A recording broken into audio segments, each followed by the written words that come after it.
Education feels ancient, almost timeless. We assume it has always existed like this: classrooms, curriculum, grades. But the system we know today is not old. It was designed slowly, deliberately, and every era shaped education to serve its own needs.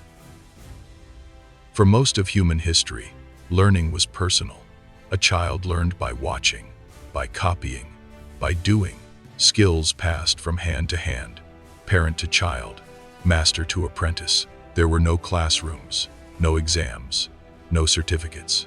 Education was not separate from life. It was life. In ancient civilizations, education was selective. In the East, students lived with their teachers. Learning was not bought. It was earned. Education focused on character, discipline, meaning. In China, another idea emerged: merit through examination.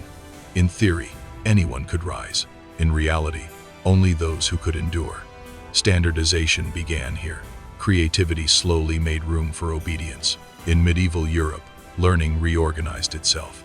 Universities appeared, not as buildings, but as communities. Students debated. Scholars challenged authority. Education was still about thinking, about reasoning, about truth.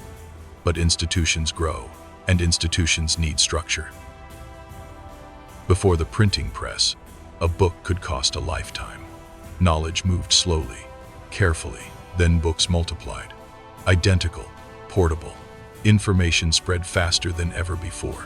Education scaled, and when education scales, it starts thinking in numbers.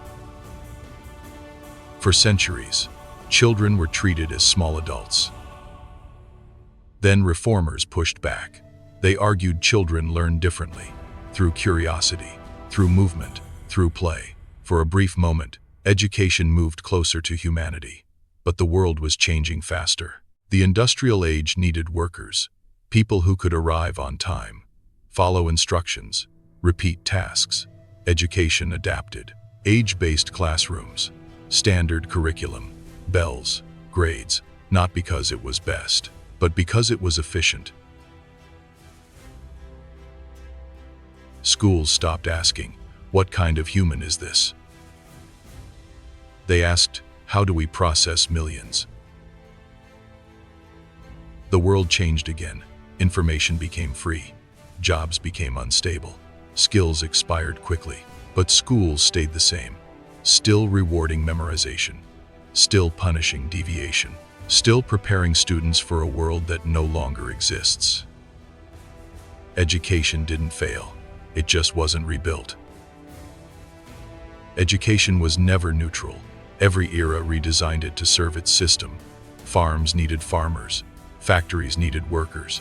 States needed order. The question is not whether education is important. The question is, who is it designed for today?